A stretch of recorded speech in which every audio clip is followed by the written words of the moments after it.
إعداد منى عثمان، ومعنا من خلال الصفحة الرسمية لإذاعة القرآن الكريم الزميل أحمد عثمان.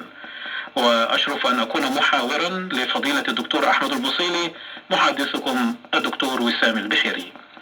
إخوة الإيمان، تدور بنا الأيام وتشغلنا الدنيا بتفصيلاتها وتعقيداتها، الكل منهمك في همه وفي شغله اليومي، وتأتي مواسم الخيرات لتنفض عن المؤمن غبار النسيان والغفلة، تذكره بيوم ميعاده ليستعد ويعمل. تأتي مواسم الخيرات للنفس المؤمنة لتعيد اكتشاف الخير فيها، ولتناديها لتنفق ما يتيسر لها، لتصوم، لتقبل على الله سبحانه وتعالى. ولذلك من خلال هذه الفترة المفتوحة مواسمنا الإيمانية منهج استقامة، وهذا هو الموضوع. نحاول مع فضيلة الأستاذ الدكتور أحمد البصيلي أن نفتح ملفات مواسم الطاعات وكيفية الإقبال. صباح الخير، صباح الفل، صباح الخيرات، صباحكم زي اللبن الحليب. وحشتوني وحشتوني وحشتوني حبايب قلبي. ربنا يا رب ما يحرمنيش منكم ابدا العمر كله حبايبي. بداية كده يا حبايب قلبي، وقبل اي حاجة نصلي على النبي وتدخلوا تعملوا لي اشتراك عشان يوصل لكم كل جديد. اختكم وحبيبتكم لمسة. ربنا يا رب ما يحرمنيش منكم ابدا، ويخليكم لي يا رب. انتم عيلتي التانية، ربنا يخليكم لي يا رب. المهم يا حبايب قلبي، النهارده روتين سهل وسريع وما فيهوش اي حاجه والله، ومش هطول عليكم ابدا. المهم انا قمت زي ما انتم شايفين، فتحت الشبابيك علشان الطاقه السلبيه تخرج بره، ما احناش عايزينها ابدا، والطاقه الايجابيه تدخل حبيبتنا اللي هتشجعنا على الشغل وعلى ان احنا نعمل اللي احنا عايزين نعمله في بيتنا، والخير كلته هيجي معاها، والرزق كلته هيجي معاها. وبعدين انتوا كل ما تصحي بدري صدقيني والله الرزق بيجي بدري. النشاط، بتحس ان انت متنشطه كده وتقدري تعملي اي حاجه، غير ما تبقي نايمه وكسلانه وتيجي تقومي متاخر، تحسي ان انت ما انتش قادره اصلا تقومي، كأن في حد ماسكك مديكي علقه ما اقولكيش عليها. اساليني، انا جربت انا الموال ده. المهم يا حبايب قلبي، النهارده انا قمت زي ما انتم شايفين، فتحت الشبابيك ووريتكم الاجواء الجميله اللي حوالين البيت، تحفه. حاجه ريف ريف يعني ما اقولكوش بصراحه. والمهم طلعت قلت ايه، معلف الطيور بتاعتي زي ما انتم شايفين. اللهم صل على سيدنا محمد وعلى اله وصحبه وسلم تسليم. الطيور بتاعتي مش بتحب الاكل بتاعها مبلول.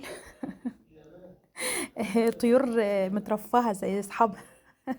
بقعد بقى اقعد ادق لهم العيش كده في الجردل، وبعد كده احط لهم العيش بتاعهم ناشف، علشان مش بيحبوا عليه سرس او اي اضافات تانية، بيحبوا العيش بس كده زي ما انتم شايفين كده. وهدلقه في الطبق بتاعهم، واحط لهم المية بتاعتهم.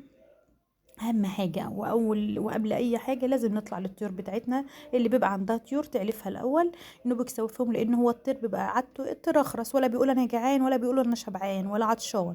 فانت دايما توليهم علشان ربنا يرزقك منهم. شفتي ربنا كرمنا، طلعت لقيت بيضه اهوت، حاجه حلوه. وخدت ونزلت. المهم قلت بقى اما اشغل الغساله زي ما انتم شايفين كده. انا حبيت ان انا اعمل لكم صوره عشان ما اطولش عليكم. غسلت وخلصت غسيل وغسلت الحمام، وكان عندي مشيتين كده غسلتهم في الحمام، ومسحت الحمام الاول، وطلعت على البلكونه كنستها ومسحتها عشان اعرف انشر فيها. المهم يا بنات ايه، انا بدات النشر اهوت، بحب اخلص كل اللي ورايا وبعد كده اطلع انشر بقى على روقان. طبعا انا منشفه في النشاف، يعني اللي هو عادي الهدوم كده كده ناشفه، فانا مش قلقانه. وبعد كده ساعه او ساعتين بقوم لما الهدوم بتبقى ناشفه وخلاص بتاخد، المهم ان هي لازم تاخد التهويه بتاعتها دي بره في المنشر، علشان ما تبقاش لها ريحه ولا اي حاجه. هي كده كده ناشفه، بس انا لازم برضو اهوها شويه على المنشر. المهم انا هنا بنشر اهوت يا بنات زي ما انتم شايفين. زي ما قلت لكم، انت ما تكوميش على نفسك الغسيل علشان ما تحسيش انك تعبان. كل يومين كده تقومي مطلعه، مثلا لو عندك غيرين ثلاثه. انا عارفه ان غير الشتاء بيبقى يعني تقيل شويه وبيبقى كتير شويه، يعني مثلا لو الاولاد غيروا ما شاء الله بتبقى غسله، انت فاهمه. فانا عارفه والله ومقدره الحته دي. فانت كل يومين بتشغلي الغساله عادي، الغير اللي يتوسخ تقومي شطفاه على طول، مش هياخد منك وقت، وفي نفس الوقت مش هتكومي على نفسك، ومش هتتعبي. فانت بتخلصي اول باول كده والغساله شغاله زي ما انا قلت لكم يا بنات، وتلفي حواليها بقى، تنفضي شباك، تروقي اوضه، تعلقي على الطبخ بتاعك. انت ما بشغلش الغساله واقعد جنبها يا بنات، انا بشغل الغساله واقعد بقى على ما بكون مخلصه غسيل، اكون مخلصه بقى طبيخ وترويق حواليا والدنيا زي ما انتوا شايفين كده. انا هنا كده كنت خلصت الغسيل بتاعي، النشار بتاعي، وايه وخلاص. وبعدين هدخل بقى هشوف انا هطبخ ايه. طبعا انا معلقه على الطبيخ، بس طبعا عشان انا كنت بصور الغسيل، فانا ما عرفتش ايه اصور في نفس الوقت اللي هو الطبيخ. انا اصلا طبخه النهارده كشري مصري، انا عملته معاكم قبل كده كتير جدا، بس انا حبيت ان انا اشارككم الروتين بتاعي اليومي اللي هو النهارده انا عملت ايه.